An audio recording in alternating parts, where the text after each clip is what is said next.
We are live and in living color. Hello, everybody. Yeah, say hi, people in the discussion group.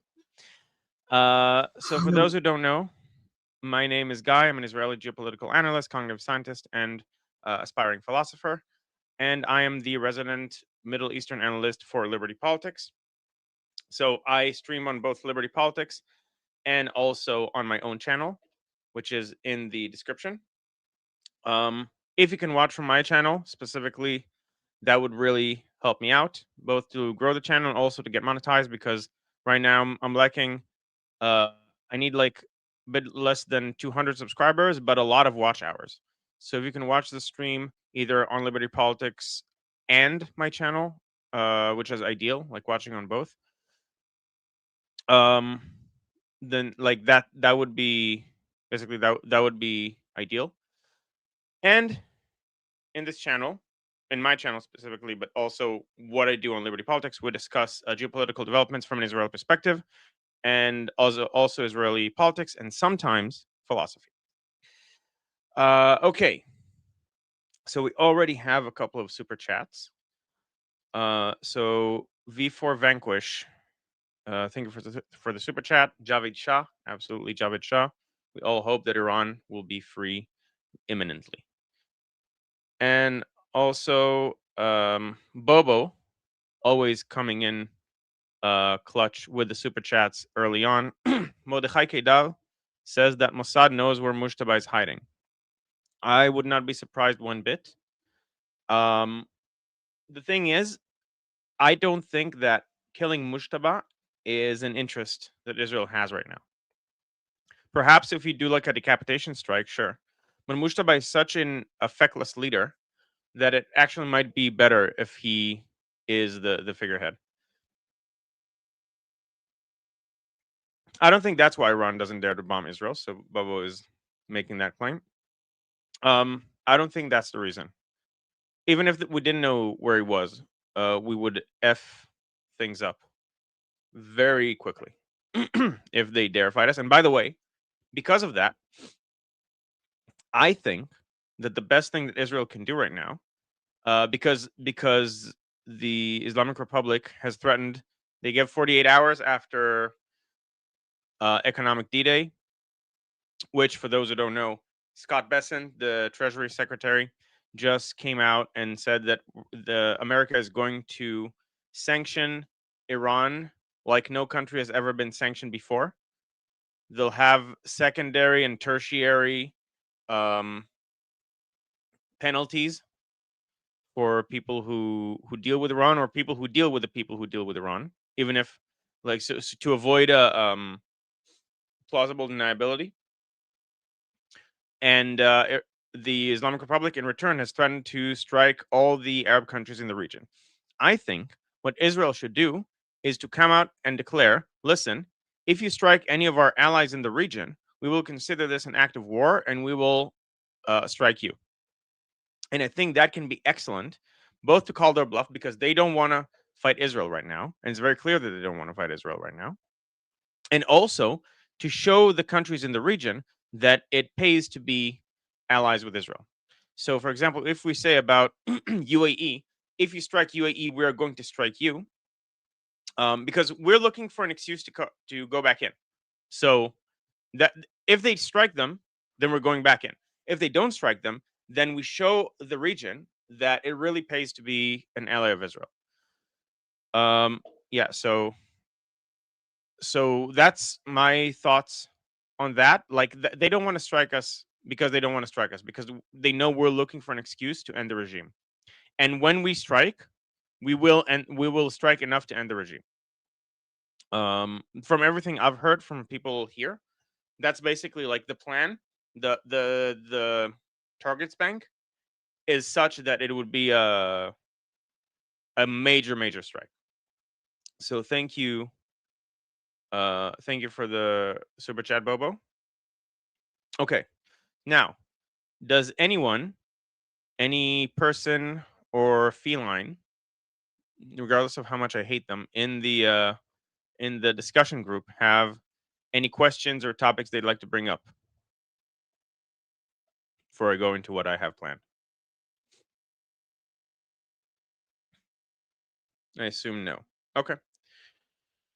So, by the way, I'm letting you know right now already. There's not going to be a discussion group like this discussion group next week because I'll be moving specifically on that day. So a bunch of people are asked about what's in the background. This is not mine. This is my in-laws because we're now in my in-laws' apartment, waiting for our actual house to be ready, and we're moving on September 1st, which happens to be next Tuesday. So there's not going to be a Q&A section next week. I will also post an announcement the in Liberty Politics for those who would like to participate in in um, in future discussion groups, either mine or Armin's. Armin's does one every day. Ali, the resident Iran expert, other than Armin, does one every 3 days. Use the QR code here or the link in the description to join. Okay. So, with that out of the way, we have a bunch of interesting things to talk about. 1 second. Let me open it up. Okay. So, starting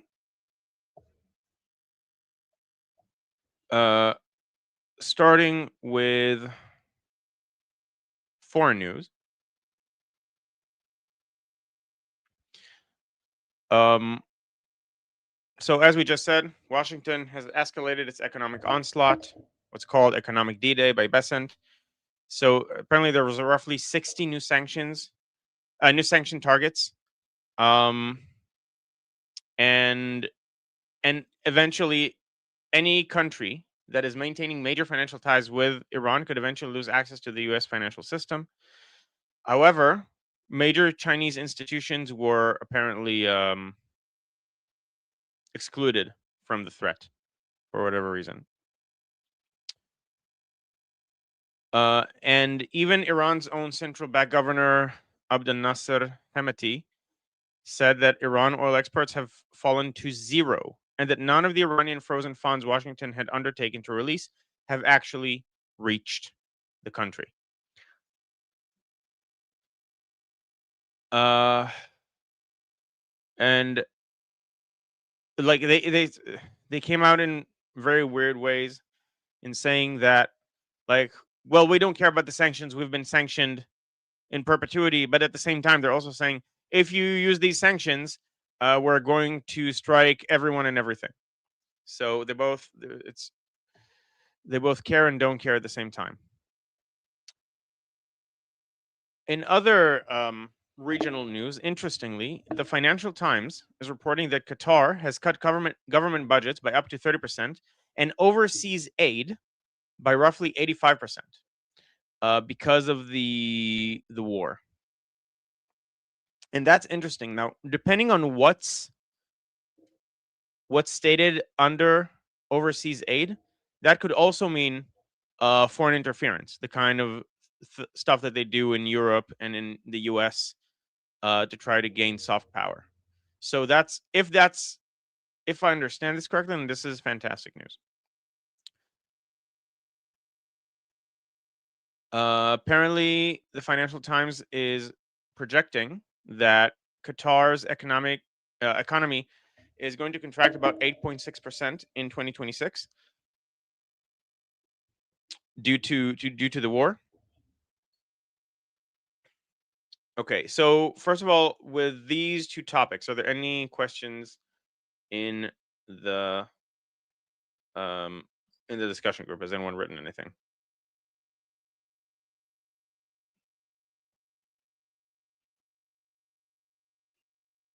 Halda? Sorry, I was having microphone issues. Nothing in the chat. Okay, great. All right. So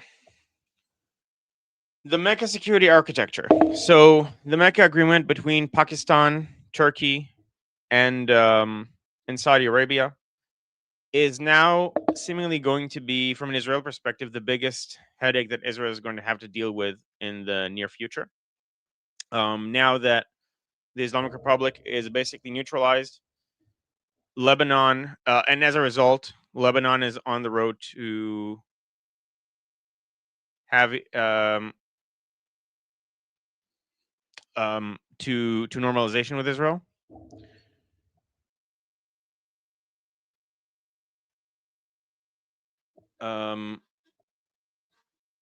And Gaza is like it's not solved yet. We'll talk about a bunch of stuff that's happening in Gaza. West Bank is also becoming a bit of a hotbed, but but all other than that, we have Turkey and Turkey's proxy Syria to deal with. Basically, that's our main like threat in the region. And the pact with Saudi Arabia and Pakistan is also making Pakistan a more relevant factor that we have to deal with, and is moving Saudi Arabia away from normalization, unfortunately. Now, it's important to keep in mind that Saudi normalization is just going to be a piece of paper and moving relations that were under the table above the table. That would all be the only implication. It's not a huge strategic factor like some people are making it out to be. Israel can manage without Saudi normalization if Saudi requires too much to do that. Now, with all that in mind, oh, Yuda, you have something you want to say? My question is, with Turkey, I see Turkey more like an franchise of the Muslim Brotherhood, like Qatar. And in this pact together, first I saw that they don't defend each other when they aggress, because they had been aggressed. One state, Pakistan, said they will attack another country, that would be Israel. And they tried also to use it when we didn't allow Jolani to have more nuclear yellow cake. And so, how much is Turkey a Muslim Brothers package deal? So, is this really Turkey or is this Qatar and Turkey? That's a good question. Right now, Qatar is not part of it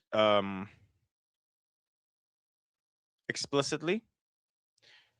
That might lead to one to think that it could be a pact that's more aimed against Iran, because Qatar likes to stay neutral, specifically with regards to the Islamic Republic, and joining a defense pact with Saudi Arabia, who has strained relations with the Islamic Republic, might appear to be bad. Although Pakistan is also part of it, and Pakistan also likes to play both sides. So, it might be because of the tensions between Saudi Arabia and Qatar that Qatar is not part of it yet. But I agree with you. I would expect it to be part of it, which would be very bad because Israel needs to have the capability of striking Qatar at some point if Qatar continues to misbehave, which by all accounts it will. So this is like the Mecca agreement is going to be the major like antagonist from an Israeli perspective. 1 second, you're done. And just to finish the point, the Houthis, meanwhile, do keep striking Saudi Arabia. And nothing has been done, as you insinuated. So it might be a paper tiger, but even if it is, the fact that you now have coordination between Turkey, Saudi Arabia, and Pakistan with regards to things related to the Middle East can be a problem. Now, Trump was congratulating the agreement. I think if it ends up being that the agreement prevents peace in the Middle East, he will be less warm towards it. I think he didn't quite understand the potential implications, at least, when he congratulated it. Yes, Yuda. Wait a second. We do have other twos first. Oh, okay. Okay. Okay, go ahead. So we've got Rebecca, and then Yehuda, and then Jose. Okay, so skip Rebecca. No, I'm kidding. No. Yes, Rebecca. Yeah, I was just saying that I heard some rumblings about the UAE joining the Mecca Pact, and I wanted to know if there was any truth to that. I've not heard anything about that. That would be interesting. That would actually make it more of a. I would be happy if that happens, actually, because that would imply that the Mecca Pact is just a joint defense agreement against Iran for the most part, and Israel is not as much of a factor because UAE and Israel have very warm relations, and that's not looking like it's going to change anytime soon. So it wasn't just them being two-faced or anything, because I was worried about them just, going maybe more back to the side of the jihadi Arab countries.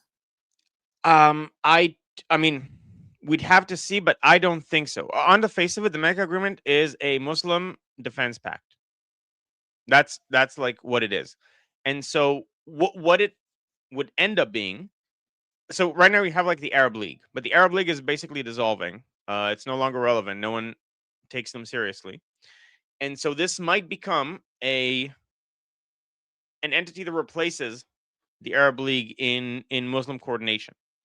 If the UAE joins the pact, that would imply that it's not going to be an offensive pact against Israel, at least for my in my mind for now. I don't see UAE dropping normalization with Israel. They've had plenty of chances to do that. They were much more like at the peak of the war, the agreements held, and I think nothing about the Iran war leads me to believe that like it's going to change. Okay, cool. Thank you. Yeah. Okay. Who's next?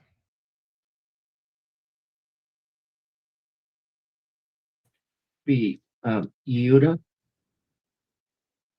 Yes, but I thought Jose wanted to say something first. Yeah, no, he's after you. Okay.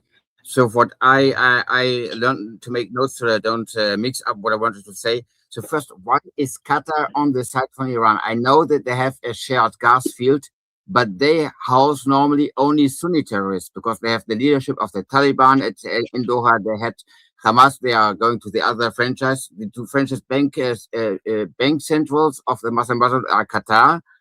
London is the second central, and the third is Turkey. So it's also Qatar has a much influence in France without spending anything because they bought also all the real estate in there.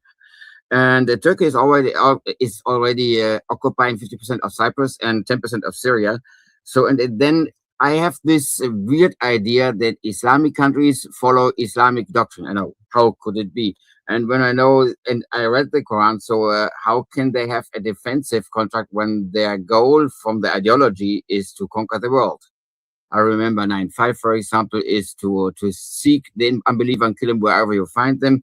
47/20, I remember, wanted to remember also is if you have the upper hand, and upper hand can be a definition, then you have to wage war. So how can anybody take this serious? Is it against wishful thinking? Like So George Bush said, humility and fish can live together. He said also that, but he also said that Islam is a religion of peace. okay, so I agree with you, but there's a difference between that and what the specific agreement is about. And so I right now I'm very suspectful of the agreement. It's just that if UAE, as stated, would join it, that would make me think because UAE is not Islamic. It's Muslim, but it's not. It doesn't hold it's actually opposing. It actually opposes the Muslim Brotherhood ideology. But like as far as what's Erdogan's goal, he just gave a speech today. That essentially, so I'll read a few select quotes. If anyone has their own agenda, rest assured that we also have an agenda. We have a plan, and more importantly, uh, the great Allah also has a plan. And at the end of the day, this plan is going to win. And the blood merchants will lose. Those who wish to take our region towards instability, and those who commit genocide will lose. Humanity will win, brotherhood will win, peace and stability will win. And this is in a this speech was given for the anniversary of a specific battle. I think it's Manzikert or something along those lines. I'm actually, if anyone knows the actual name, feel free to say it, because I'm sure I mispronounced it. But this battle was 955 years ago. It was a turning point that led to essentially the beginning of Turkish stable presence in Anatolia. And 2 years later, this turning point allowed them to conquer Jerusalem 2 years later. And so it's very clear that Erdogan has plans that have to do with direct war with Israel.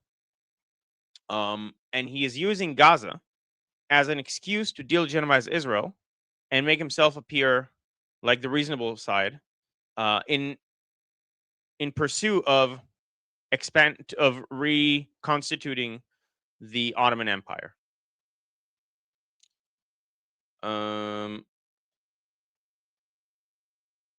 Okay. Anything else? Oh, so like, Yuda, I agree with you.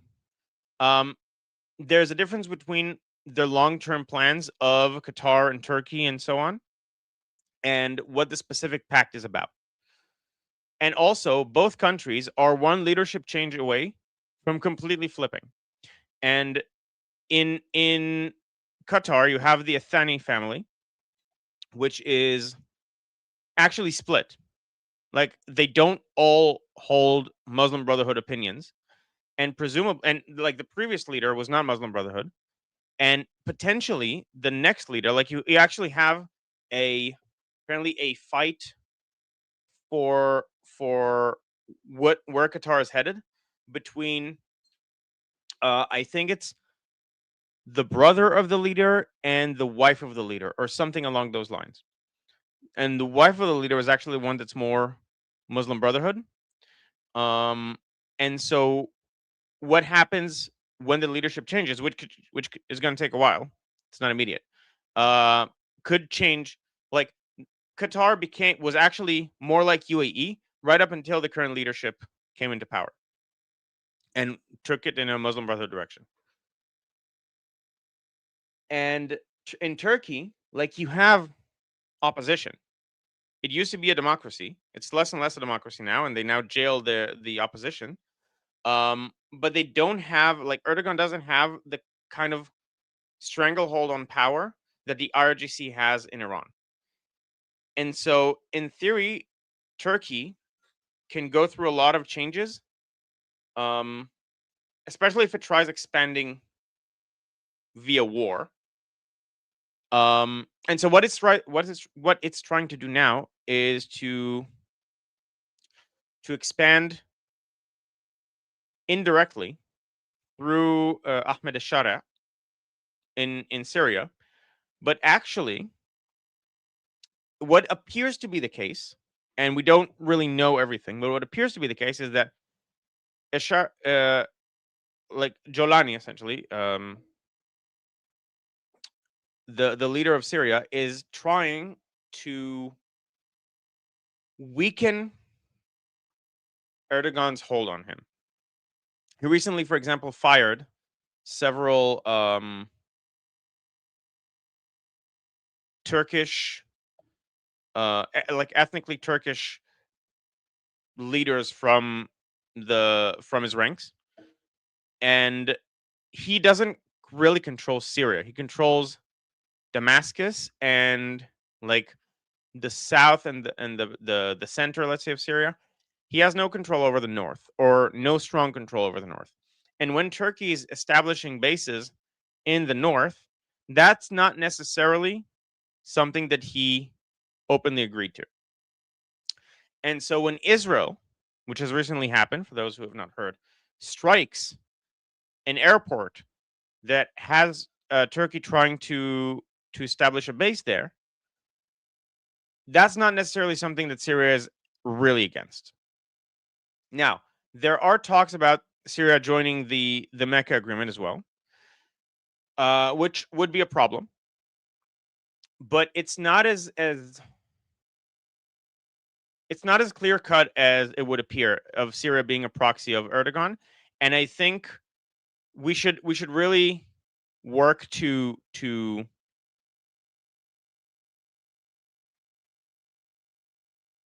further the wedge between them, or to make sure that Ashara is actually independent and not just doing Turkey's bidding. We've had enough of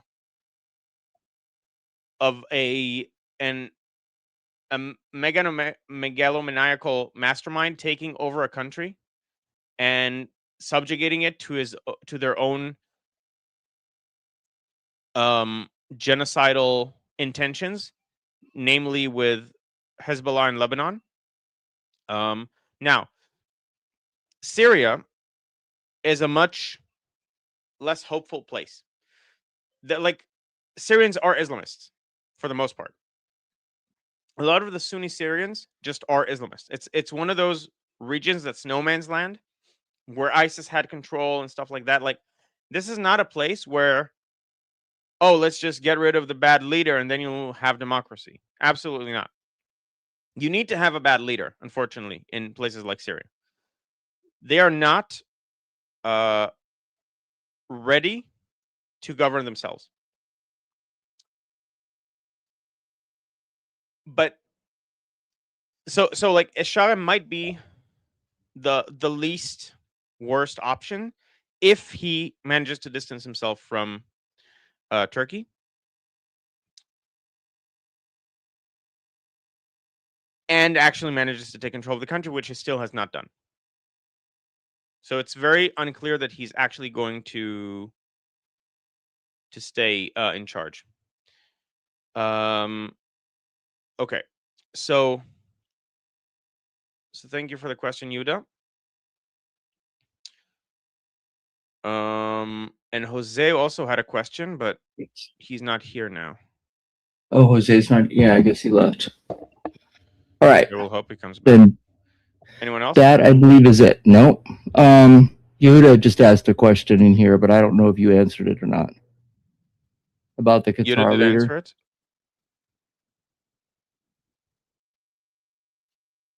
He said, "How You've come?"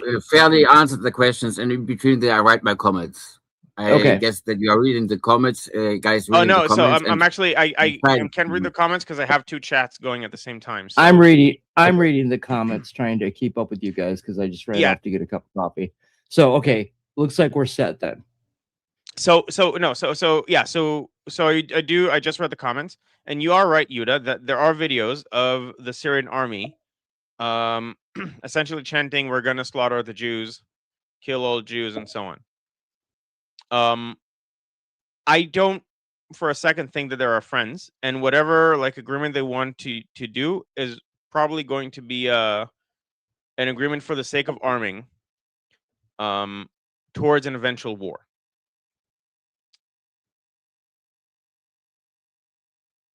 The point I was trying to make is there's no one else there who could keep control of the country that wouldn't have that as their ideology, unfortunately.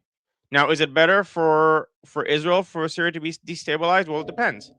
The destabilization in Syria is what led to the refugees taking over Europe, and now we have people in Europe trying to appease Islamists, and that affects their policy.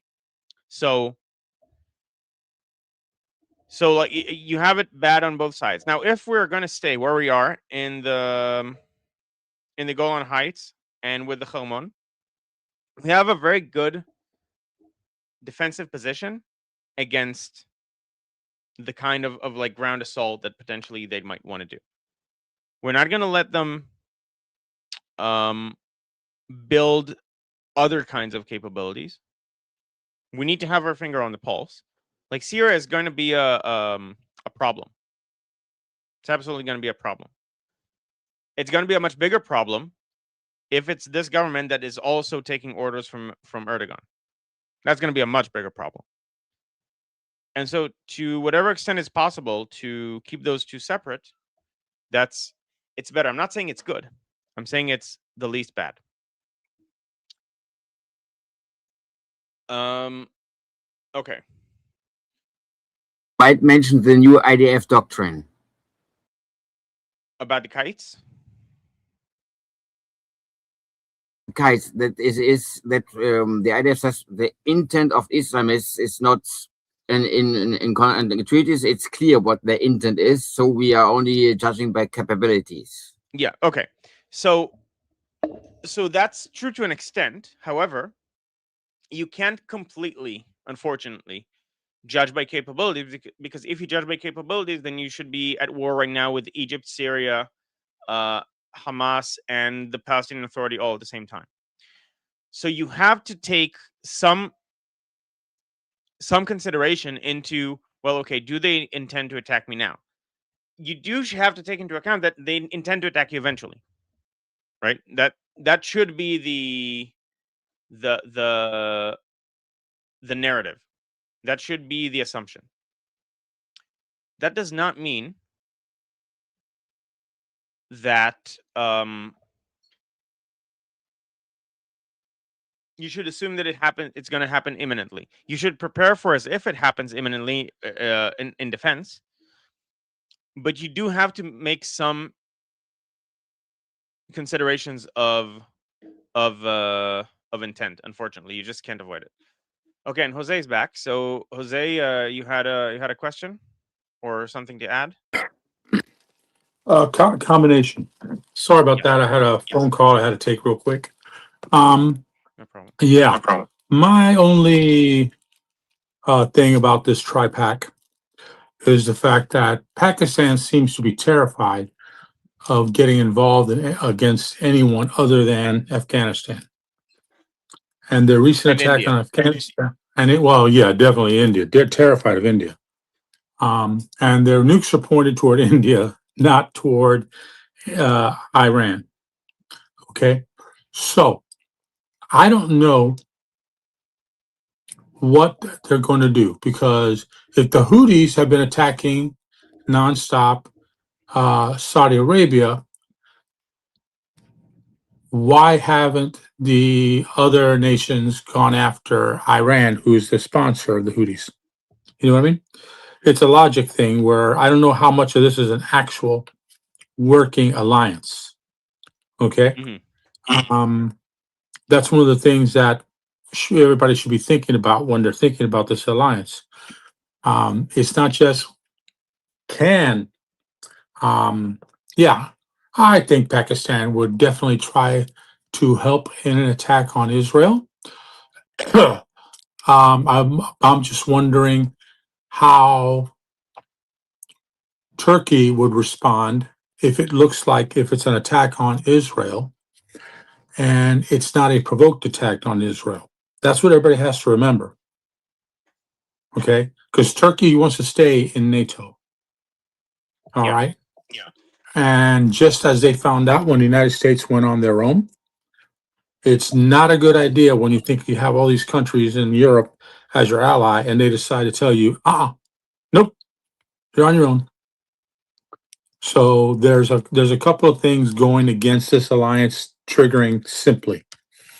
That's going to have to be something major. So I look at it this way: as long as Israel doesn't attack Saudi, Turkey, or Pakistan, they have no grounds to hit Israel, other than they want to annihilate Israel. But then it's no longer a defensive pack, it's an offensive pack. And that would cause problems all over the place. Yeah.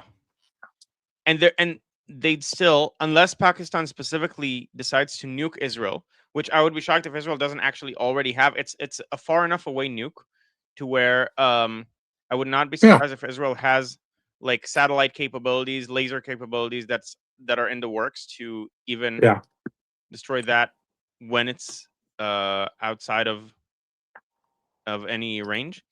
But other than that, I actually think they're not going to make it. Like, they're not going to succeed. Yeah. Turkey is a more formidable opponent than most, but as far as actual military capability, power, like a combination of everything that is relevant, and also staying power. Like if there's a war between Israel and Turkey, I don't think Turkey is actually, especially with their economic problems, actually equipped to deal with an Israel that's actually fighting Yes. a survival war. Yeah. I kind of agree with that. My only thing is that I keep thinking, how to say this. I keep thinking that we need to be careful, assuming that it's going to be an offensive war with the three of them, because let's face it, Saudi Arabia will be wiped off the map if Israel wants to wipe it off the map. Yes. They're a shoreline country. That makes it a very easy target. And if they think they were under stress with the IRGC shooting at them, imagine what would happen if all of a sudden we have the I'm trying to work at the same time and not the easiest thing today. If it has the an issue with the Israelis coming at them, you know, Yeah. because Israelis have the F-22, and what the Saudis have is nothing in comparison to it. So they're relying on American anti-aircraft technology, but that anti-aircraft technology does not necessarily work very well against stealth aircraft, from what I understand. Hmm. That's why they're looking at the new laser anti-aircraft stuff, the upgrades to a non-kinetic anti-aircraft system. So just be careful, Yehuda especially. Just because they sign a contract doesn't mean it's going to mean an attack. It means they're preparing for whatever eventuality, for sure. If they get more countries in it, then I'd start worrying, because you know that there's other countries that would be more aggressive than definitely a lot more aggressive than the Kingdom of Assad. You Yes. know, you just got to remember what they are, who they are. And remember this, that Pakistan wanted the war to end with the United States, Egypt, and Israel and Iran, the RGC. They wanted that war to end. Why? They saw that they could be very easily drawn into it because of their pact with Saudi Arabia. Yeah. And they did not want to weaken their armed forces, which is, I think, is the actual truth, why they did not want to go into that war. Interesting. You know, because Afghanistan could run them over with ease. And if Afghanistan hadn't triggered a civil war amongst themselves right now, I don't know if Pakistan would have signed another agreement with anybody else. Yeah. That's just thinking logically based on a lot of historical content and how people think. I still haven't figured out the Middle Eastern mindset, but you got to remember that treaties are just a slip of paper. They can be all entangled like World War I, or they could be wasted piece of shit like the Saudi-Pakistan Mutual Defense Treaty. Yes. Because why isn't Pakistan sending troops into Saudi to attack the Houthis? And why didn't Saudi go help Pakistan against Afghanistan a few months ago? Thank you. Yep, absolutely. So I agree with everything you said. I will clarify, like, the problem with the Mecca agreement is not what it is right now. It's what happens if both Egypt and Syria, or either one, joins. Because then they could feel as though they have a security shield that allows them to arm in preparation for war with Israel.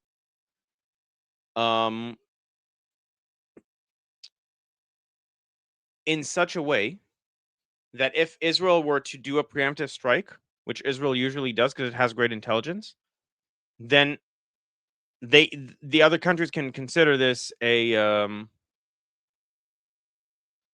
just cause to go to war with Israel. And so Israel would be limited in what it can do. I guess you can like announce ahead of time, listen, we know you're doing this and this and this. If you don't stop, we're going to have to strike you. But one, that's not enough. They can always say, well, Israel is just a false flag operation or whatever. And two, that also gives them the chance to hide it. So that would be my worry. Would be both Syria and Egypt specifically as signatories to the agreement. No, I agree with that. I agree with that. And that could be why Syria is in the sights of the Turkish government with what they're doing. So hooray Israel for stopping that shit. But I think Egypt has a two-edged sword against their throat. First, they signed the Abraham Accord. Second, they got a population that's not happy with that Abraham Accord. So they didn't sign this Mecca agreement. They were thinking about it, but they decided to back off. So you got to think, what are the leadership in India thinking? Are they thinking, holy shit, we're even closer to the Israeli nukes than Iran? You know? Wait, can you say that again? Which country are you talking about? Egypt. Oh, What Egypt. is Egypt thinking? Yeah, what is Egypt thinking? You know, the reason they did not sign is because they're members of the Abraham Accords. I mean, They're not technically members of the Abraham Accords. They have a much colder peace with Israel from the 1970s. Okay. I keep hearing Abraham Accords when it was Egypt, so that's why I said that. Okay, thanks for the correction. But they have a peace treaty. Yes. And I imagine they have a trade treaty as well. Yes, they are reliant on Israel for several things. Okay. Well, then that makes a problem because they can't do if they want to hurt their industry. That's what I'm trying. They're also on the verge of bankruptcy as a country as well. Like, I'm not actually worried about Egypt long term. Like, they can try it, and then like if they do a first strike and we retaliate, the defense agreement doesn't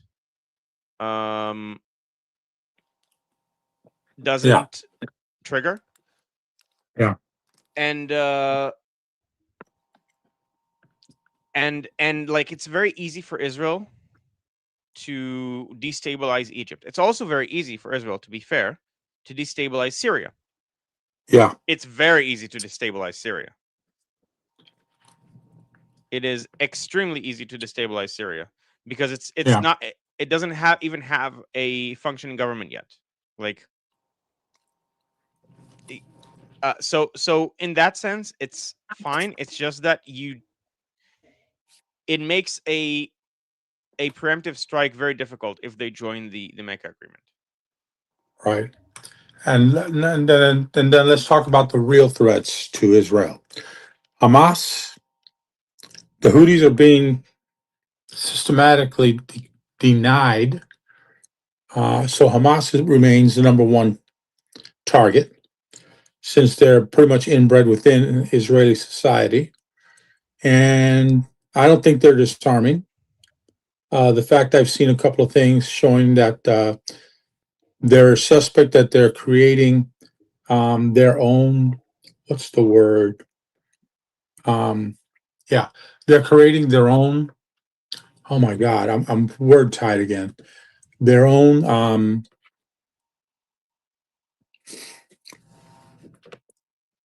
armories underground. At least two have been found so far. That means they're not honoring any disarming agreement. Correct. And Israel beware. I still think they're the biggest threat. I think they're the biggest threat. I think the Houthis haven't attacked Israel out of fear of reprisal from Israel. Correct. Because Israel is still, you attack me, I'm going to beat the fuck out of you until you have nothing left to do, like they're doing with Houthis. Because Israel hasn't signed any peace treaty or ceasefire with anybody. Mm-hmm. So That is what the bad players need to think about. You know, that's why they're free to knock the turkeys senseless if they try to incorporate any part of Syria. Yes. And since the turkeys already admit that they're there, it's not a violation of the Mecca agreement. Yeah, and allegedly some Turks actually died in that attack. I've heard conflicting reports, but they're not going to admit it, because if they admit that they died, that means they admit they were there, which means they admit that the strike was justified, which they're not going to. With regards to Hamas, Israel is well aware of what you're saying. Kushner really, really wants a chance for the deal, but the Board of Peace is seeing everything. Israel is sharing intelligence, showing them everything that we know about Hamas rearming, and that's why we just had a strike, like either today or yesterday, where we struck like 5 arms storage houses. Like we're striking because they're in breach of the agreement, and we said to the Board of Peace, like they asked for, I think, a month. Said, okay, you can have a month, but eventually, if they don't disarm, we're gonna have to go in. Yep.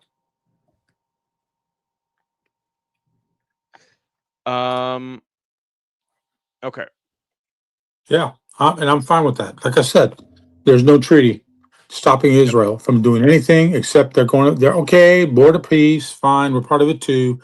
We're gonna do it for now. They gave them a month, fine. A month from now, or from that date, bombs away. Yes. Okay, so that actually leads me to really the next 2 topics I was going to talk about anyway.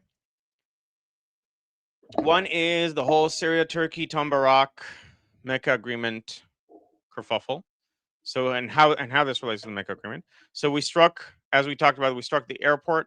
Was on August 18th, exactly a week ago. Syria says 8 strikes hit the runway and storage facilities. No casualties were reported, but allegedly, according to some reports, there were some Turks who died in the attack. And Israel's concern was reportedly an impending Turkish military deployment there. Turkey condemned the strike, and Tom Barak, the horrible, no good Tom Barak, the U.S. envoy to Syria, but really Turkey, and really Turkey's representative in the United States, has stepped well out of line. He called it an unnecessary escalation. He then went on Mario Naufal's channel, an anti-Israel activist. Later, he suggested that Israel may have been trying to provoke Turkey, and that Ankara came close to considering a military response, and hinted at this being because of the elections. Now, Defense Minister Katz, Israeli Defense Minister Katz, rejected Barak's account and defended the intelligence behind the strike. Israel and Syria subsequently resumed U.S.-mediated talks in Jordan. So the chief of Mossad, Roman Goffman, went and met with their, I think, foreign minister, and apparently the talks went well. But Syria is now openly considering joining the Mecca Joint Defense Agreement. But they say they have not made a decision. What would constitute, like, what considerations they have, we don't know. I don't know if there's outside pressure or anything like that. But yeah. And actually, there was a super chat, so that I should probably go to. So Bobo is saying, Kedar, the same Mordechai Kedar that we talked about earlier, in Bobo's previous super chat, who also is the man behind the Emirates plan for solving the Israel-Palestinian conflict, that I personally am now convinced, since I've lost trust in the Palestinian Authority, and I now think that would be the correct solution. So Kedar is saying that Arab states support the left in the election. Now, sure, I'm not surprised that they do not want Netanyahu to stay prime minister. We have to keep in mind that the left, in this case, is built for a left wing. It has a whole lot of right wingers. So it has Bennett, it has Lieberman, it has presumably Yoaz Hendel. So Lieberman, just so you understand, lives in Nokdim. Let's see if I can find Nokdim on the map, so I can show you people.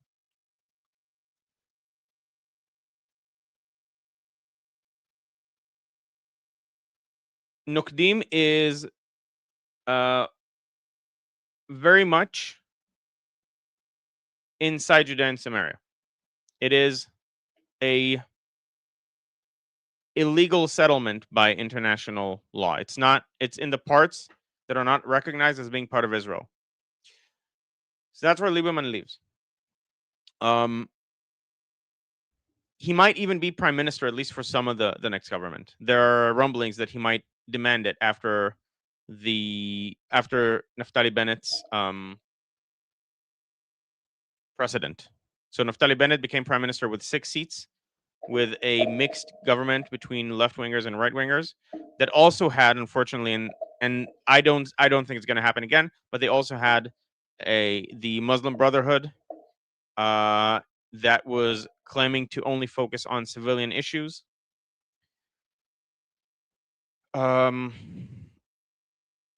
But like that president, Naftali Bennett was prime minister with 6 seats in the parliament out of 120. Usually you have like 20 seats plus for the prime minister. It's the head of the party with one of the largest parties, usually party with 20 plus seats. But since that precedent has been set, and if Lieberman gets like 11 seats or 12 seats, which a lot of people are predicting, then he might have a claim against Eisenkot, who now leads the bloc.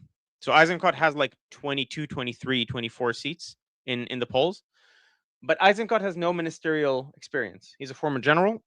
He was in the security cabinet, but he has never actually had ministerial experience, whereas Lieberman has been in politics for like 3 decades at this point. And so we could argue, and specifically Eisenkot, he's the former chief of staff, but before he was the chief of staff, he explicitly said that he should be the vice chief of staff before he becomes the chief of staff, so he can properly learn the role before he goes into it. And so you could claim that now, well, okay, you wanted to be the second in command in the army before you were the first in command, but now you want to jump right into being prime minister before you've had ministerial experience. That doesn't make sense based on your own principles. And so it makes more sense that you give, let's say, the second highest or third highest in the member in the government, who has way more experience than you in ministerial positions and in the security cabinet and so on, which would either be Naftali Bennett or Avigdor Lieberman.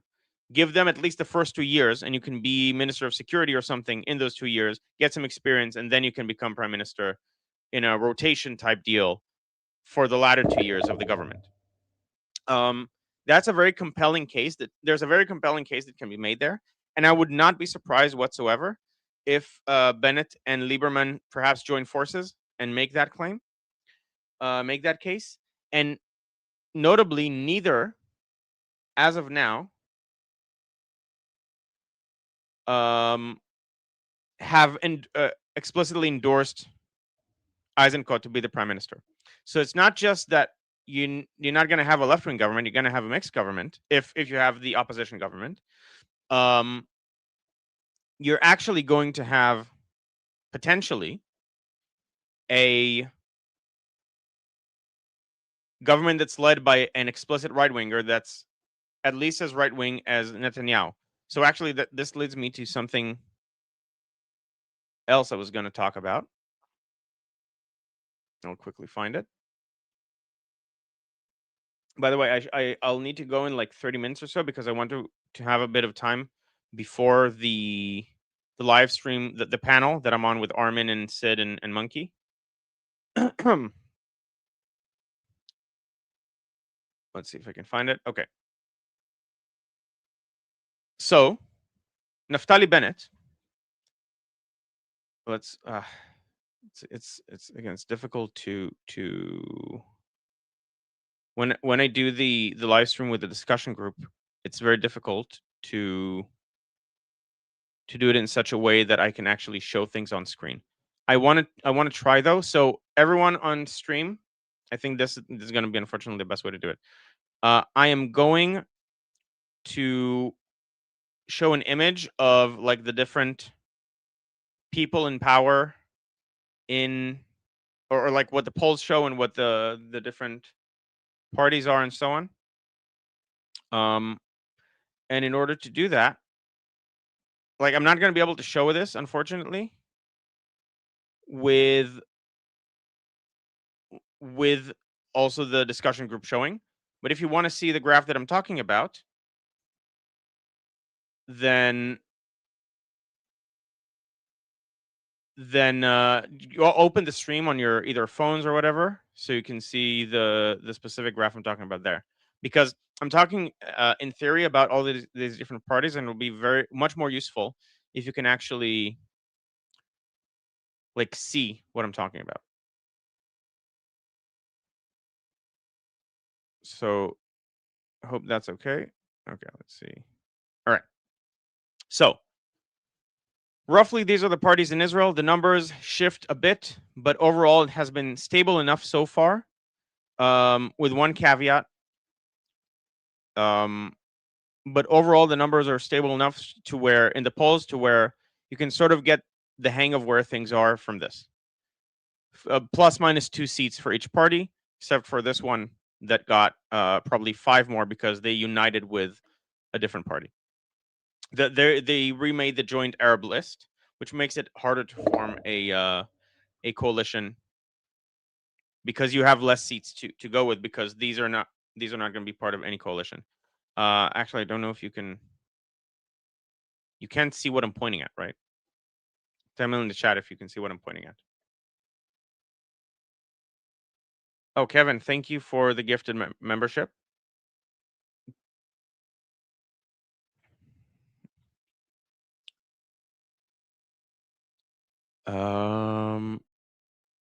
So when I pointed things in the graph, can you see it? No. Yeah. Okay.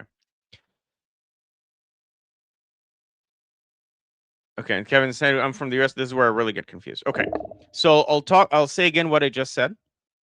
I'll just point like from the left. I'll say like third from the left or something. And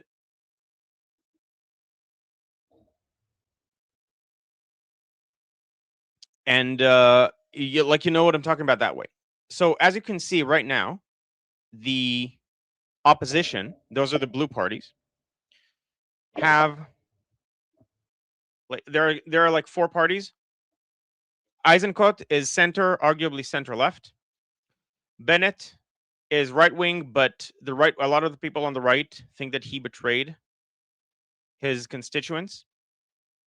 Yair Golan is staunchly on the left wing. This is like the left wing party in Israel. It's a combination of Labor and the far left, but still Zionist party, Meretz.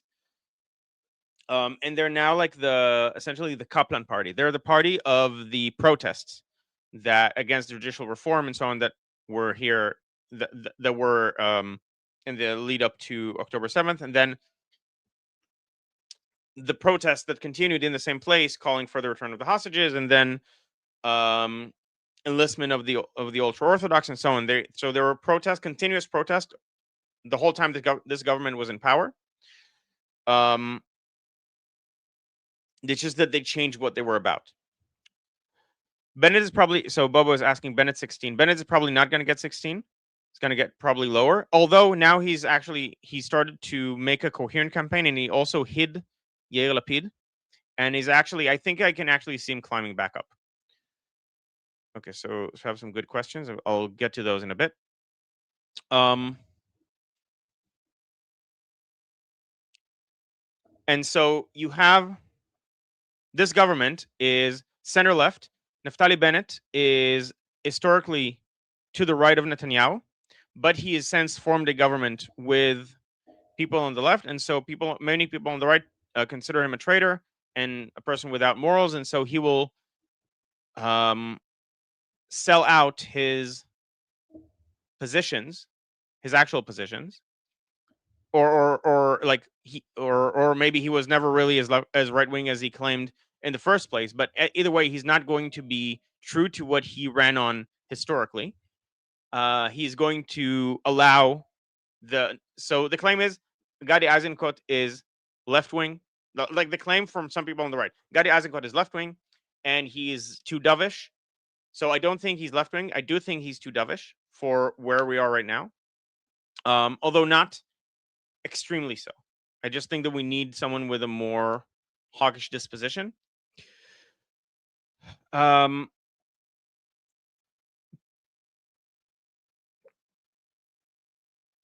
Okay, a lot of interesting comments. I'll talk about those in a bit. So yeah, so for example, Bobo is saying Bennett loves Arabs because he said in the government with the party to the furthest right here on the poll, again, furthest right, not politically, just on the poll, which is Ra'am, which is the Muslim Brotherhood Party, but they ran on a platform at the time that said essentially, we don't care about national rights.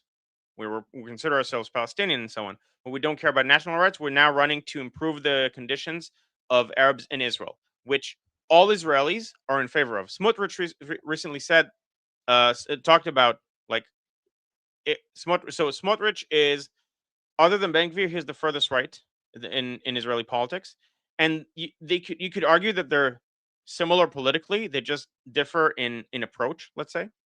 But even Smotrich said that we have 20% of our citizens that are Arabs. In a democracy, they must be taken care of. And the current situation is horrible, and we have to improve it. And that was actually a slight dig at Ben Gvir, because Ben Gvir is the minister of Homeland Security, and a lot of people think, and I'm among them, that Ben Gvir prefers the appearance of creating law and order over actually doing it, because it helps him in the election. Now, people who support Ben Gvir, and putting aside even his horrible personality, and I think he should not be in the consensus of people who can be in government, but putting that aside, so the people who support Ben Gvir often say that he did a lot of good things, like reducing the conditions of security prisoners, like people who committed terror attacks and so on. And also making it easier to carry firearms. Those are two positions that people often point to, that two policies that he implemented that were actually good. And that to the extent that he hasn't been able to do what should be done, it's because his hands are tied by the legal counsel to the government, who can essentially veto decisions that she doesn't like. And one would hope that she would only do it for legal reasons, but there's nothing actually preventing her from just saying this. I don't think this is right, and she's done that several times already. And then the Supreme Court told her, no, this was a legal decision. You should not have vetoed it. Okay, so back to what we were talking about. So Bennett formed a government that also had Lieberman. They're both ostensibly very right wing, but they formed a government that had this Ram party, this Muslim Brotherhood party, that was allegedly focused only on civil stuff in it. And so a lot of people on the right say that they don't actually have values and don't actually care enough about right-wing things if they were able to form a government with this party. At the time, it is important to note that Netanyahu also wanted to form a government with this party, and was only Bezalel Smotrich. Even Ben Gvir agreed to have the Ram in the government. It was only Bezalel Smotrich who said that no way, I'm not creating a narrow government with the Muslim Brotherhood. And so, but in the discourse, it was a legitimate partner, even for the right wing, for some of the on the right wing, at least for Netanyahu as well. Okay. And so if you're not going to have a left-wing government, you're going to have a mixed government. So Yair Golan, the first number 10, that is left-wing. Eisenkot is mixed, but I would argue leans a bit left. But then you have Naftali Bennett, who himself is a right-winger, but his party now is more centrists and also somewhat left-wing people. But Avigdor Lieberman is all right-wing people. There isn't a single person on Lieberman's party that cannot be considered a right-winger, I think. We don't quite have the order of the names, but from everything I've seen. And so Lieberman is going to be able to veto anything that the government does. So it's not going to be... And Lieberman historically has been very hawkish, way more hawkish than Netanyahu on many things. And so I'm not a doomer as far as like if you have the opposition government. I think it's going to be fine if we have the opposition government.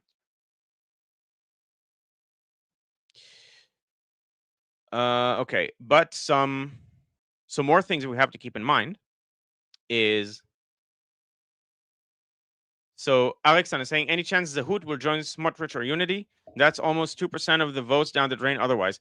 So Zehut is Feigelin's party.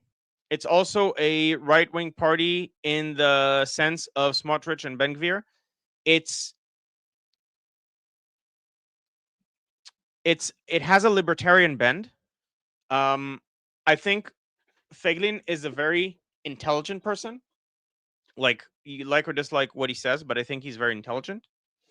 I'm not sure he's fit to be a politician specifically. And that's why, like, he never gets past the threshold. The threshold is 4 seats. And right now he has like 2. And those 2 are coming right out of the coalition. And if you don't have enough votes as a party that doesn't pass the threshold, then your votes are distributed evenly, proportionally across the other parties, and like all other parties, unless you have... There's something you can do where you have like an agreement where your votes go to a different party if you don't pass the threshold, but it's usually only like half a mandate. If both of you have half a mandate, then you have an agreement that your votes go to give the other party a full mandate. I don't think you can do it in a way that where if you don't pass the threshold, then your votes automatically go to somewhere else. All of them. So right now, Feigelin is a problem for the right wing because he is going to essentially burn up votes if he runs alone. It's not just Feigelin. You also have Yusuf Haddad, whom I like. He is the fiance of Emily Schrader, who is a very staunch pro-Iranian supporter. Pro-Iranian as in the actual Iranian people, not the IRGC. Like the Shah's Iran, Pahlavi's Iran. So he's going to have a party. You have Vintel, and presumably they're going to run together. And Vintel is also a right wing, but he might be able to fit into a different government. And then you have the center-right party that's called Unity.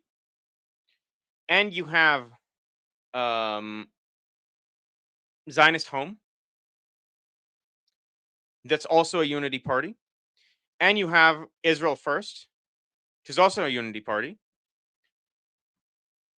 And you have... so as far as parties go, that's what you have. But you also have Ayelet Shaked is going to go somewhere. So you have another person that needs to find a home. And you're going to have, over the next 2 weeks before the lists close, you're going to have a lot of parties joining together into one to run together. And I think ostensibly what's going to happen is you're going to have, and I hope, like, they're incompetent if they don't get this done. But there needs to be a unity, like one major unity party whose ticket is, we are going to force a unity government between essentially like the first 4 other than Yair Golan. So like the first 5 and then remove Yair Golan. So you have Gadi Eisenkot, Benjamin Netanyahu, Naftali Bennett, Avigdor Lieberman, and this unity party. And these are going to give you a well-rounded government that doesn't have the ultra-orthodox that can extort everyone. It doesn't have Ben Gvir, who's a walking diplomatic disaster. Unfortunately, it's not going to have Smotrich. I think Smotrich is actually a very serious person and minister, and he can do a lot of good things if he's given a portfolio to, like, for example, Homeland Security. I think he'll be a much better Homeland Security minister than Ben Gvir. Oh yeah, and I forgot. Okay, one other party I forgot that needs to join is Einat Wilf. Einat Wilf also has sort of a unity platform. It's to break the framework that we have of Bibi versus anti-Bibi. And so, like, you have like 5 parties running on the same ticket, and all of them get fractions of the votes. None of them get past the threshold, but if you put them all together, they get well past the threshold.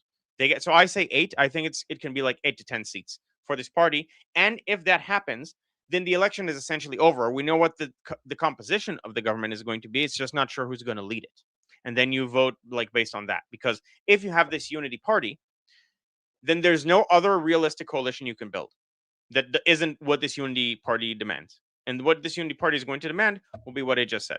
Gadi Eisenkot, Benjamin Netanyahu, Naftali Bennett, Nadia Golan, and Avigdor Lieberman. And I think that's actually going to be one of the better governments that Israel has had, because it won't have, like, on the left wing, you're going to have to deal with Yair Golan and the people in his party who, unfortunately, I mean, from their perspective, they're right to be this fanatical because they feel like their democracy, like, so people tried to steal their democracy. It's just, it's not what happened. I don't know how else to say this. But they truly think that it did. And so from their perspective, their quasi-fascistic policies, like closing a news channel and so on, are justified because this new news channel tried to do a coup in Israeli democracy. So, okay, so Silent Protagonist is asking, how dangerous do you think Yair Golan is? That's exactly what I'm talking about now. Now, he's not going to be powerful enough to do a lot, right? But if you're forced into a narrow government where he's there and also Mansour Abbas is there, then you're going to be stifled in what you can do. This government is not going to be able to do a lot.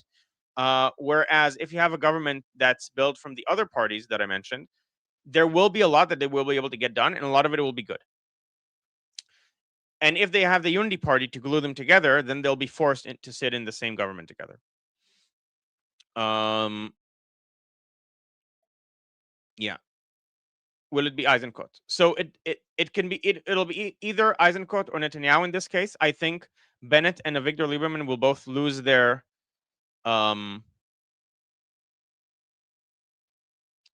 leverage in that situation. So it will be either Eisenkot or Netanyahu, not necessarily the one with the more seats, because if Bennett and Lieberman don't want Netanyahu to be there because they have a personal vendetta against him, and or they think, like, they've seen what he is behind the scenes and they don't trust him behind the wheel, again, depending on who you ask, then they might support Eisenkot to spite Netanyahu, so Netanyahu will have to make do with a different portfolio, like with being a minister in the government, or you'll have a rotation government where you have 2 years where one of them is the head, and 2 years where the other one is the head. So Kevin Shaw says Ben Gvir only has 8. So that's interesting to say that, Kevin. Did you expect him to have more? I think if you did, I think that's not an accident. I think it's because if you look at external media, they love to point at the spotlight on Ben Gvir and then imply that Ben Gvir is representative of Israeli politics, and then say, and therefore Israeli politics is like Israel is filled with crazies and so on. The funny thing is, Ben Gvir is not representative of Israeli politics. He has less than 10% of the vote. But the kind of things that they dislike Ben-Gvir for example, and I agree with this criticism, he had a picture of a Jewish terrorist, Baruch Goldstein, on over his mantle, who went into the cave of the patriarchs and shot up the place and killed several people who were praying. There are claims. I've not seen any remotely convincing evidence that this is true, but that they were planning a terror attack. But even then, you're not supposed to do it yourself. And most likely, it's not the case. From my own, assessment. But if that's the case, and if that's the thing that disqualifies him, then let's look at the Palestinian Authority, because every single person there, top to bottom, has venerated terrorists who did nothing but kill innocent civilians. So if you dislike Ben-Gvir for having this picture on his mantle, and that disqualifies him, that means that the entire Palestinian Authority is disqualified. They name streets after these people.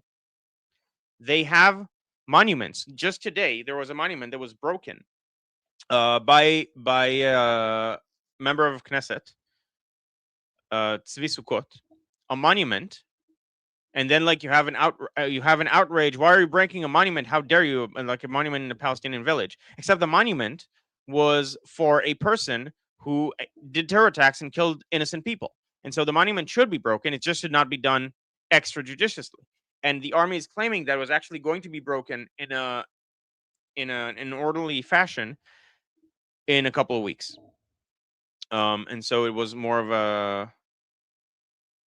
a publicity stunt, but it cost him a lot. Like, it wasn't a good publicity stunt because everyone came out against it. Like, okay, sure, we should break the monument. The monument isn't bad, but you can't do this yourself. Yeah, okay. So, Soapbox, what is your best rational prediction how this year's election comes out? So that's what I just said. I think you're going to have, if it doesn't end up the way I say, then that's a major failure on the people who want to create a unity government. If you want to form a unity government, but you can't find unity amongst yourselves to have a coherent party that goes well past the threshold, then you don't deserve to have the unity government, and you're a failure. But assuming that they're not such a failure, then there's going to be a good solid block in the unity government position, and as a result, you're going to have a government with Gadi Eisenkot, Likud, Bennett, and Lieberman. And this will be forced upon them by this unity government, a unity party. Okay. And by the way, people are saying, like, already people from these party fragments are saying you're going to see a large unification among parties in the center right over the next 2 weeks before the deadline for what the lists are arrives. If there isn't such a party, then I'll give a separate prediction, and then I'll also update the graph. Okay. All right, Halda. Anything in the chat? Does anyone have anything to say about that? Because that was a lot. Let me put. Okay. Okay. All right. So I was going to talk about Naftali Bennett's security concept. So, and like you judge whether this is a person who's right wing or left wing. Are they going to troll the world with Bibi as foreign minister? I had that thought, Roman Viking. I don't think it's going to be a good idea. Let's put it that way. Like, you don't want to troll the world with who your foreign minister is.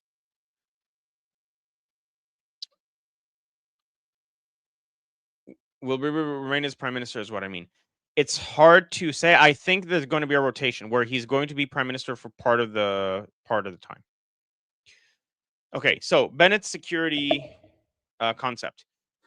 One, in the not too distant future, AI capabilities will be more important even than nuclear weapons. By the way, Netanyahu said something similar. We'll flip the the equation that was created in the north. If Hezbollah shoots at us, we strike Iran. So it's not Iran said that, oh, Israel must not strike Lebanon or the deal is off.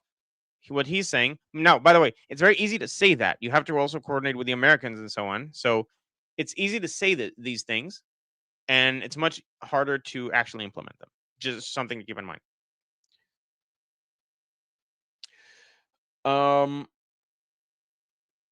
And so he says, if Hezbollah shoots at us, we strike inside Iran.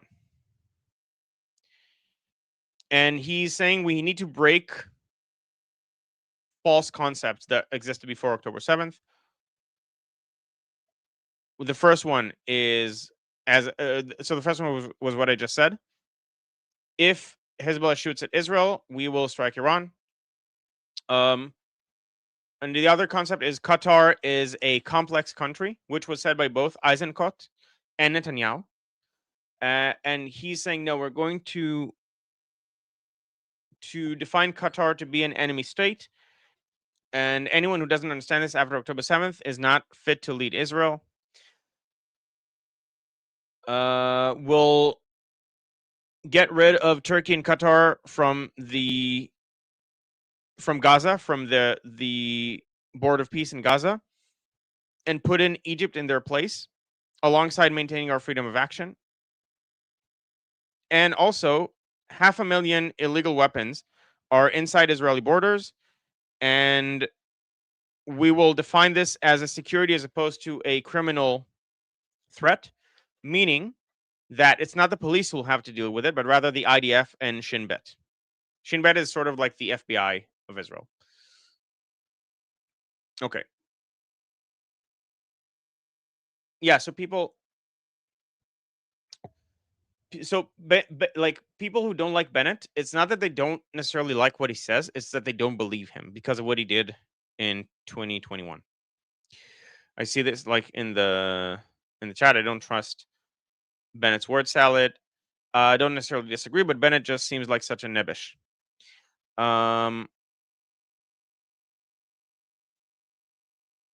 Yeah. Okay. All right, let's see what else I have for today. By the way, so let me know if that was clear. The elections are coming up, so like this is very often relevant. I still maintain my prediction that you're going to have the unity party. Nothing has happened so far to make me think that that's not going to happen. But again, if it doesn't happen, then I'll update my prediction and I'll let you know what I think is going to happen. All right.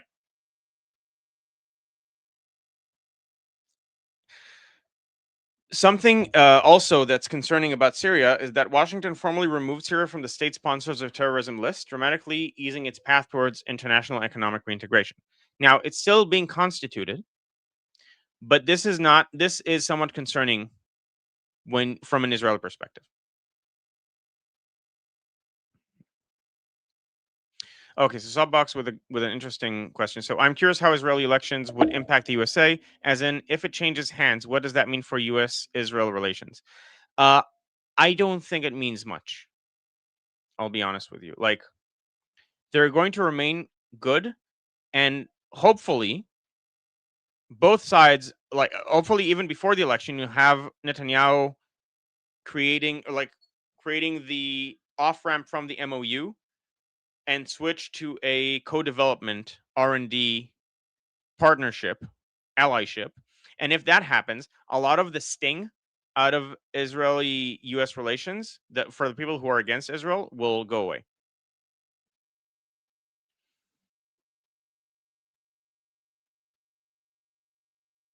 Okay, so Alexander is saying, Netanyahu at least tries to convince the Americans of Israel's viewpoint. Ben will just say, yes, sir, I'll do what you say. I don't know if he'll say, yes, sir, I'll do what you say. But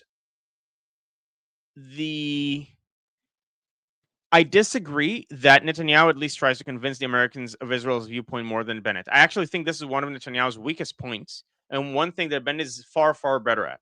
Bennett constantly goes on Piers Morgan and very eloquently presents Israel's positions such that, without compromising on what they are, such that Piers actually likes him and hopes he's the next prime minister. And so that tells you, I think, if you have a government without Netanyahu, there is an upside to that. A lot of reasonable people will be able to be on Israel's side much more readily. Now, it's mostly based on lies that were told about this government, but still, there is a benefit to that. And I think also Bennett is more in tune with how to fight what we call the Eighth Front.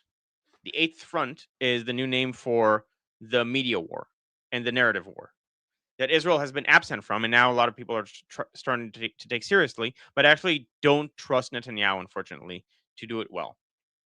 I think he's just too old to really understand properly where these things are and what's happening.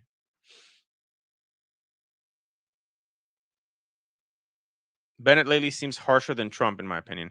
Can you explain what you mean, Soapbox? Like, how so? Okay.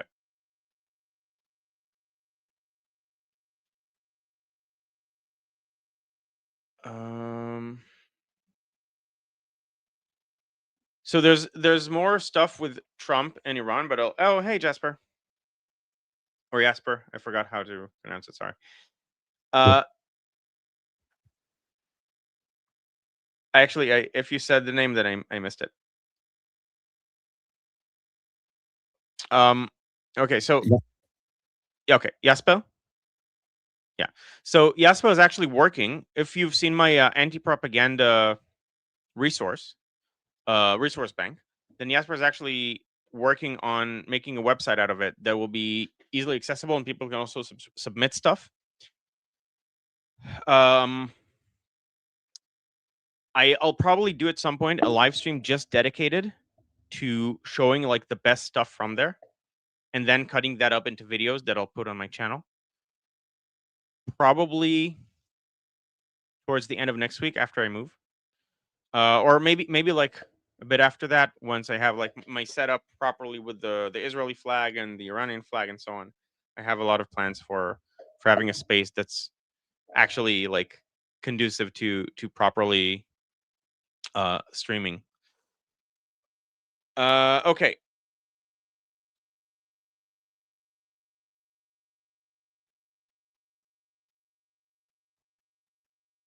Okay, so Bennett's speech. So Sobox is saying Bennett's speech from yesterday was harsh on Iran government. I hope that by the time the government goes into power, it's clear that the regime is falling. I'd hope that we don't have to discuss who's going to be better on Iran, because they're all because it's not going to matter. I sincerely hope that happens. Not necessarily that the fight will be over, but that it will be clear that the regime has collapsed and now there's like infighting such that the regime would fall. Okay, so Autumn is saying Bennett echoes the settler violence lie when it's convenient. I have not heard him talk about any settler violence that wasn't actually true. And he also, from what I've seen, but if you have a specific timestamp, or like in this speech at this time, he talked about settler violence in a way that was false. Like he also makes sure to clarify that this is not something that most settlers do. There is a small minority of settlers that unfortunately hurt most of the other ones, which is nothing that for example, the head of the settlers in Judea and Samaria also comes out and says this and condemns certain things that happen in the West Bank. It's not that there's zero violence. It's just that there's way less than what's actually thought of in the West. So if you look at the UN reports, only 10% of those are actual violence that isn't like self-defense. However, that 10% still happens. And when it happens, you have to condemn it.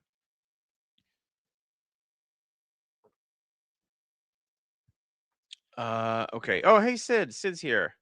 So once Sid has a channel, I wish I could send people to your channel, but once he does, absolutely subscribe to Sid. I really like Sid's opinions and his nuanced takes. and I'm probably going to see him in like 30 minutes in the panel. So Sid, hurry up and get your channel ready so I can advertise it. Okay. What else? Oh, I should probably go actually in a couple minutes.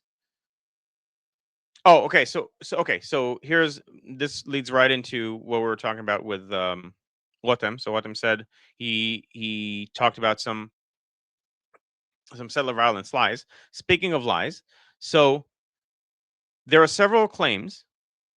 There's general like, oh, genocide, which we know is not true. But there are several claims of specific instances that at least some of which are likely to be true or reasonably or like are plausible, where the IDF did stuff that is bad. Now, the context is that this is true of any war. In any war, when you have tens of thousands of soldiers, you're going to have some bad apples and you're going to have some events that didn't happen the way the actual principles of the army say you should conduct yourself. But I've personally seen how much effort there is from the military to spare innocent lives and to find ways to conduct the war such that it minimizes civilian casualties and so on.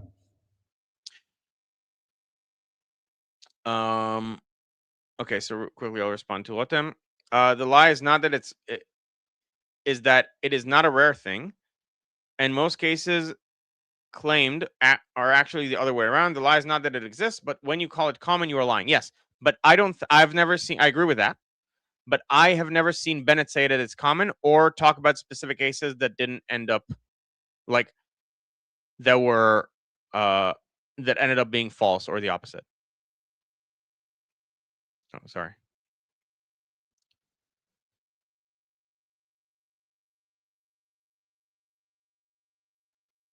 Okay.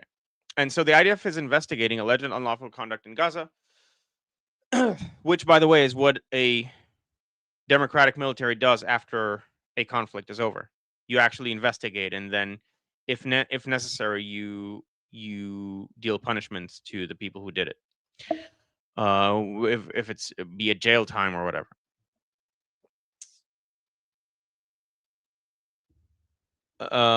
Okay, so it's now investigating 2 major incidents following reviews by its independent fact-fighting mechanism. Actually, you saw it was 3. One is Hind Rajab, but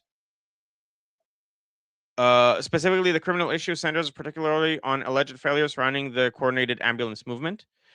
Now, from what I've seen, there's actually some initial findings, and that the problem wasn't with what the military was doing. And and what one of which, the World Kitchen, is also the World Central Kitchen. World Central Kitchen strike, but they did not find sufficient suspicion to open criminal cases there because of, for example, the World Central Kitchen allowed Hamas armed militia to use its cars, and so it was reasonable to assume that the WCK car that was struck had Hamas operatives on it, because they have been using WCK vehicles. And if you don't want to put the WCK workers in harm's way, you should not allow Hamas to take advantage of your humanitarian mission, which it does constantly to everyone.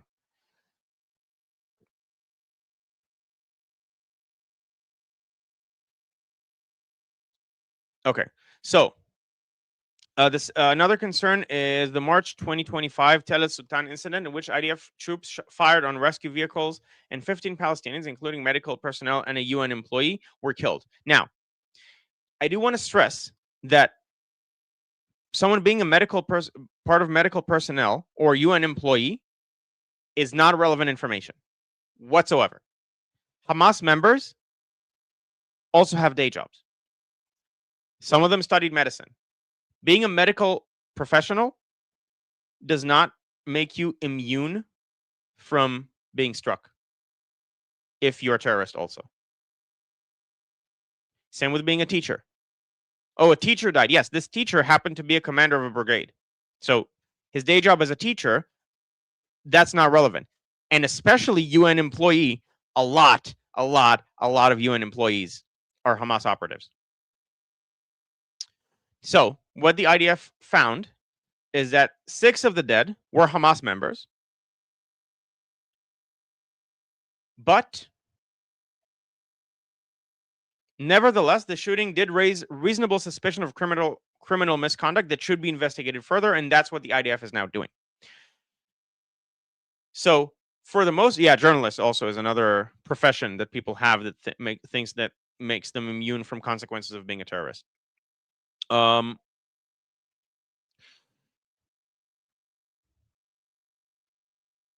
So the IDF, most of the claims are false, but the IDF nevertheless investigates every single claim, and if something ends up being bad, which something's bound to be bad in a 3-year war under these conditions, some mistakes are bound to happen, and some misconducts are bound to happen. Unfortunately, that's the nature of war. It's just that in war, these things are very costly. But when they happen, the IDF investigates them, and if necessary, punishes the people involved. Kevin saying 2 more hours of airtime, guy. Keep up the great work, sir. Yes, thank you. Okay. Let's see if I have time for one more topic. Okay. Yes, so the West Bank. Really quickly about the West Bank. So we're talking about settlers. The West Bank, again, is... Let me see if I can quickly show this. Again, for people in the group discussion, unfortunately, this is the best way I found to do it.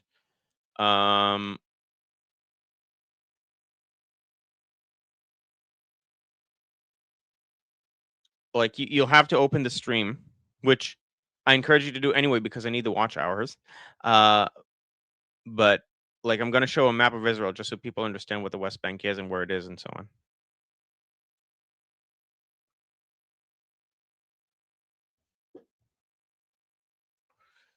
One second.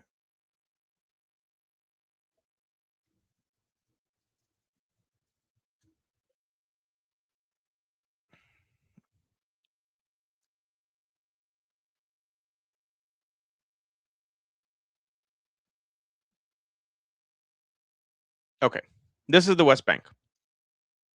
So this is the map of Israel. Gaza is in the southwest. The West Bank is in the east. It's called the West Bank because it's the West Bank of the Jordan River. The Jordan River is the thing separating Israel from Jordan. The reason it's called Jordan is because of the Jordan River. It's actually a new invention as a country. It didn't exist prior to Sykes-Picot and the British Mandate and so on. Okay, so we're talking about the West Bank. This is the area where you have the Palestinian Authority and you have settlers and you have Palestinians. Most Palestinians live here.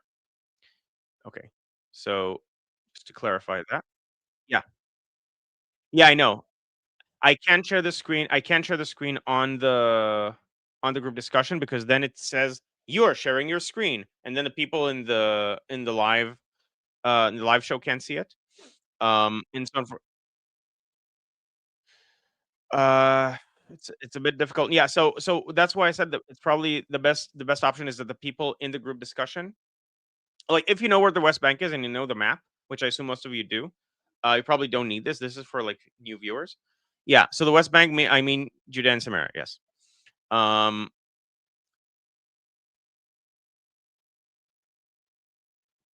So yeah, so just so you know, this is what the West Bank is. And that's the area we'll be talking about now, and that's where the Palestinian Authority is.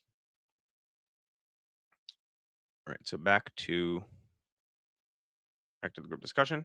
By the way, are there any questions by anyone in the... Have you seen anything, Alda? Okay, so Nothing yet. Okay, great, thanks.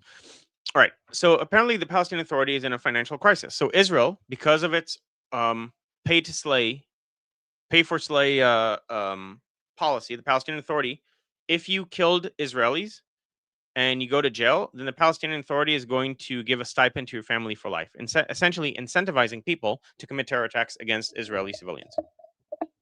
And I think it also grows like the more people you kill, the more money you get, but it could be wrong about that. So feel free to fact check that specifically. But nevertheless, they do pay for slay, and they claim to have stopped doing pay for slay, but they have not stopped doing pay for slay. Yeah. So Roman Viking is saying the fuck? Absolutely. This is what Israel is dealing with. We have a 1 or a 2 whenever you're ready. I'm not A sure 1 which and one. 2 No, it's 1 or a 2. I'm not Oh. really sure. from Rebecca, I'm pretty sure it's a 2. so yeah, okay, so we're ignoring that one. No, no. All right, no. So I'll do it. I'll do it after I talk about this one.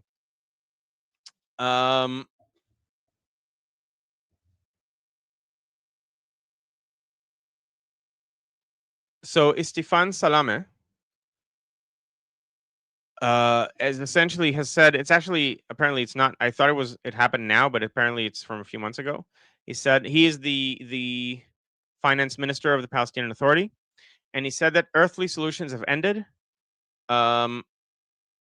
For the lack of funds, because Israel has now closed if they're going to not fulfill their end of the Oslo Accords, then we're not going to fulfill ours, namely paying the money, or like giving them money from things that they sold or from donations and so on. And he's saying that the earthly solutions to their problem has ended, and that the fact that the PA is still functional is almost miraculous.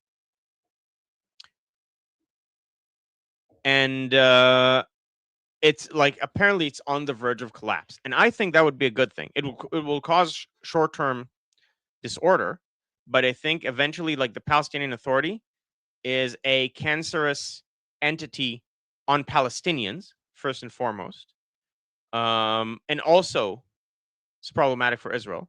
But firstly, like, Palestinians despise the Palestinian Authority because it's super corrupt. It's a foreign imposition on the Palestinians who live a fundamentally tribal lifestyle, and so they have like their family bonds, or their extended family bond is really important. And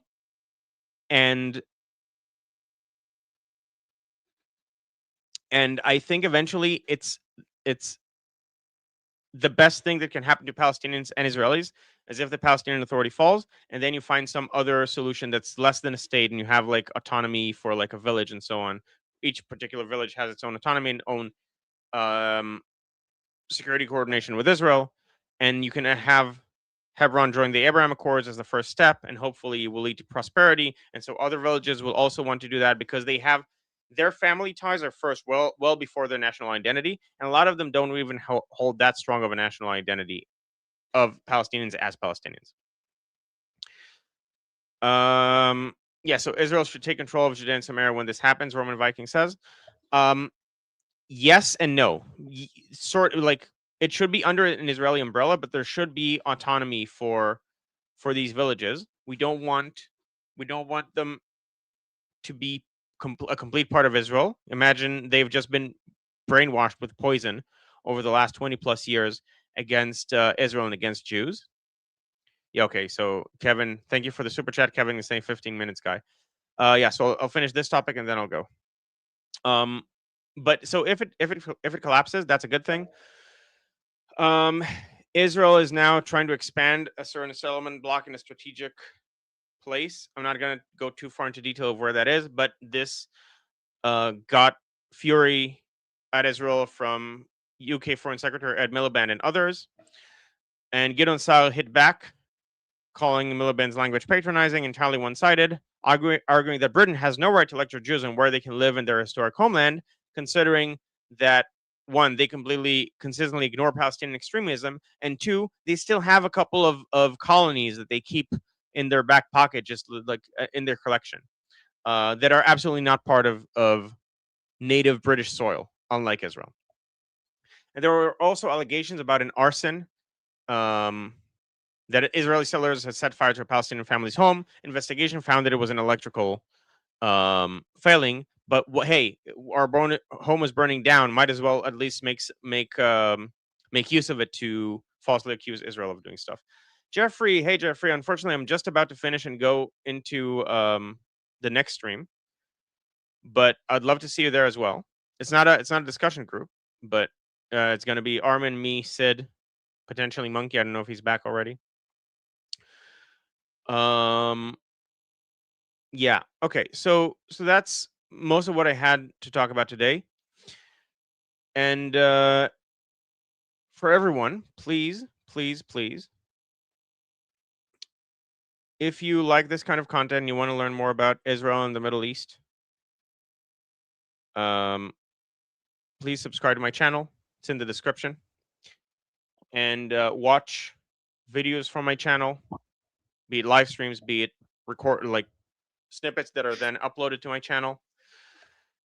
It's very important because we're trying to get my watch hours up for me to get monetized. And so Don't forget, Rebecca still has a 2, and I have a 1. Right. Yeah, Rebecca, sorry. I mean, not sorry, but sort of sorry. Well, all right, Rebecca. Yes. No, I was just saying, when Mahmoud Abbas eventually dies, because he's like in his 90s, and probably Barghouti is like, maybe, I don't know, if we didn't take over first or do something to shore up the situation before he dies, you're going to get a situation where Hamas is all through Judea and Samaria. And with Barghouti probably number 1 in leading the polls of to take over. I don't even necessarily mean Hamas as an organization, but that ideology anyway. Sorry, I'm done. So I think actually I predict a lot of infighting after Abbas dies. So it's actually might be better to just wait it out, because if they have no funds, and they have unfortunately he chose a clear successor, but it might not stick.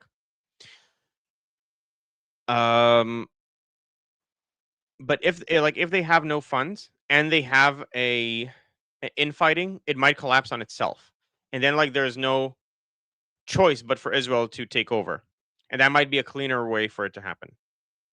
I'm not sure. Okay, cool. I never thought of it. But that is a good point. And again, if Hamas takes over, they don't have the 20 years of rule over Gaza that they've had, where they built tunnels. If they take over, then that's casus belli for Israel to take over, because we can't allow Hamas to control any sliver of territory anymore. Yeah. Yeah, there we go. So Roman reckoning, that would be enough pretext to invade and annex Judea and Samaria. All right. Anyone else? Are there any other questions in the chat? I had a 1. Yes, and it was more just an announcement, and it's about America. Well, maybe, but the IRGC just issued a bounty for Trump's son Barron for $10 million. So I think that may change things a little bit. I actually think we knew that they were targeting him for a week now. I don't know if they have issued an official bounty before, but Trump was I got the fully answer. aware of this. Yeah, go ahead, Jose. I got the answer. That was about 3 days ago. They announced it. I never posted it to the stream, to the Armin's group, because I figured everybody would have seen it. Yeah. But that was 3 days ago. They fully announced it, $10 million for a dead Barron Trump. So we'll see last time Trump's daughter got targeted, Trump unleashed all hell fury on him. So now his youngest son is being targeted. I don't know. I still think, I don't think there's going to be another, I think they're going to try economic D&D. But if they're trying to piss off Trump, they're definitely, they're wishing for a death sentence. They really are.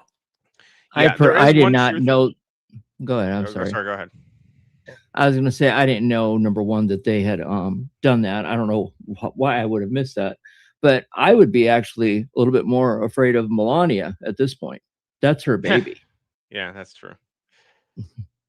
Okay, so I don't. Someone's saying, look at Trump's latest Truth Social post. I don't know if it's the latest one, but the one I have is the failing Islamic Republic of Iran is not paying large segments of their military, while at the same time killing protesters, even when they are not protesting, at levels not seen before. It is a humanitarian crisis of epic proportions and must be stopped.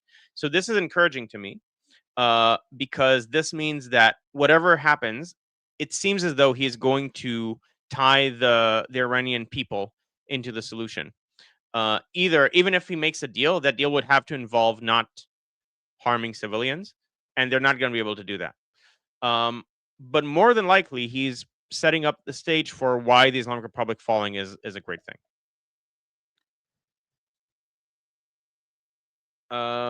Okay. Was there any? I think there was another social post, but I have to go.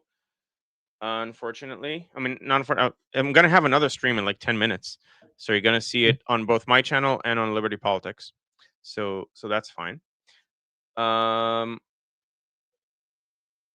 Trump is apparently trying to annex Lake Ontario, calling it Lake America, annexing a whole bunch of stuff. Okay, I've just been informed by the United States Navy that all mines have been removed and or detonated from within the international waters of the Strait of Hormuz. Iran has been notified that any ship or boat placing new mines will be immediately and systematically destroyed. Through Space Force, we're watching every square inch of the strait, as we are also with Pickaxe Mountain and the already destroyed 3 other nuclear sites. There is a zero tolerance policy on mine placement in full force and effect.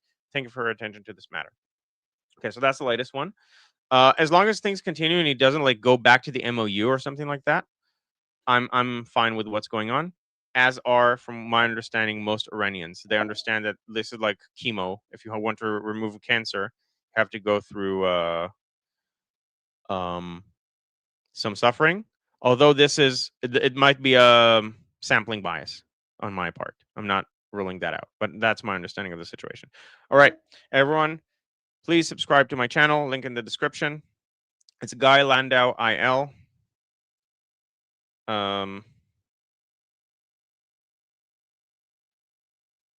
Okay.